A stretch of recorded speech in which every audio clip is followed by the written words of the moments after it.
ఏదైనా ఒకదాన్ని సంపాదించడం ఒక ఎత్తు అయితే సంపాదించిన దాన్ని నిలబెట్టుకోవడం మరో ఎత్తు. ఏ పొరపాటు చేస్తే ఏది చెయ్యి జారిపోతుందో మహాకవి భర్తృహరి చాలా సంగ్రహంగా, సమగ్రంగా, ఆసక్తికరంగా ఒకే ఒక్క శ్లోకంలో వివరించాడు. ఆయా పొరపాట్లు జరగకుండా జాగ్రత్త పడడం కోసం ముందుగా అవేంటో తెలుసుకుందాం. రాజు ఎంత సమర్థవంతుడైనా మంత్రి మంచివాడు కాకపోతే రాజు నష్టపోతాడు. ఈ నియమం అన్నింటికీ వర్తిస్తుంది.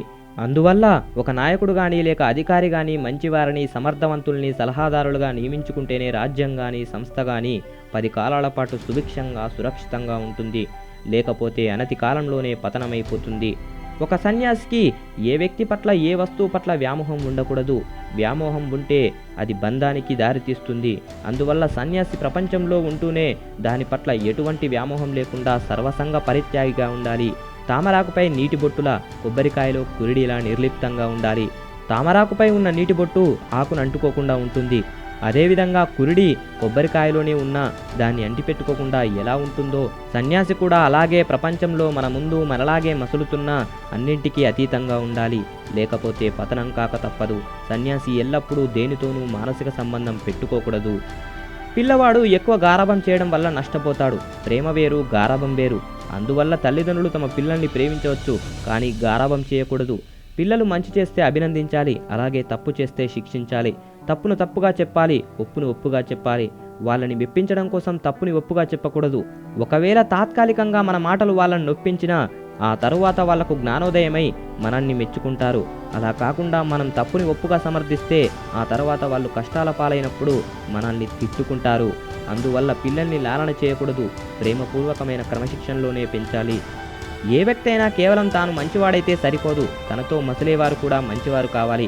ఎందుకంటే మన నడక మనతో ఉండేవారి నడక మీద ఆధారపడి ఉంటుంది. అందువల్ల సౌశీల్యాన్ని కాపాడుకోవాలంటే దుష్టులకు దూరంగా ఉండాలి.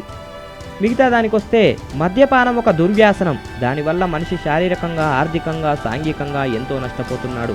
అతనితో పాటు కుటుంబ సభ్యులందరూ కూడా అవమానాల పాలవుతారు. అందువల్ల ఆత్మగౌరవం, కుటుంబ మర్యాద నుంచి రక్షించుకోవాలంటే మద్యపానం నుండి బయటపడాలి. ఇకపోతే సరైన పర్యవేక్షణ లేకపోవడం వల్ల వ్యవసాయం దెబ్బతింటుంది. ఇక్కడ కృషి అనే పదం కేవలం వ్యవసాయానికే కాదు, ప్రతి పనికి వర్తిస్తుంది. అది విత్తులు నాటిన నాటి నుంచి పంట ఇంటికి చేరేంత వరకు అడుగడుగున అప్రమత్తతో పర్యవేక్షిస్తూనే ఉండాలి. అవినీతి వలన సంపదలు నశిస్తాయి. మనం సంపాదించే సంపద ధర్మబద్ధమైంది కావాలి. ఏమాత్రం అధర్మం చోటు చేసుకున్నా మనం సంపాదించిన ధనంతో పాటు మన పూర్వీకులు సంపాదించిన సంపదలు కూడా చేజారిపోతాయి. అందువల్ల మనం ఇతరులకు ఎటువంటి కష్టాన్ని కలిగించకుండా, ప్రతి అడ్డమైన వాడికి తలవంచకుండా, ధర్మమైన మార్గాన్ని విడిచిపెట్టకుండా సంపాదించే ధనం స్వల్పమైన అది ఎక్కువే అని మన పెద్దలు చెప్పారు. ఇక ధనం సంపాదించడం ఒక ఎత్తు అయితే సంపాదించిన ధనాన్ని రక్షించుకోవడం మరో ఎత్తు. మితిమీరిన దానం వల్ల, అజాగ్రత్త వలన ధనం చేజారిపోతుంది. దానం చేస్తే తప్పు లేదు, చెయ్యాలి కూడా. కానీ దానికి హద్దుంది. అవసరాన్ని తీర్చే దానం చేయొచ్చు, కానీ గొప్ప కోసం శక్తిని మించి దానం చేయడం పనికిరాదు. అందువల్ల వివేకాన్ని కోల్పోకుండా దానం చేయాలి. అలాగే నిర్లక్ష్యంగా వ్యవహరించడం వలన కూడా ధన నష్టం వాటిల్లుతుంది. అందువల్ల శక్తికి లోబడి పేద సాధలకు దాన ధర్మాలు చేస్తూ జాగ్రత్తగా మెలగడం వల్ల ధనం నిలుస్తుంది. ఈ ధర్మాలు పాటిస్తే మన జీవితం ఆనందకరంగా, శోభాయమానంగా వెలిగిపోతుంది. జై హింద్.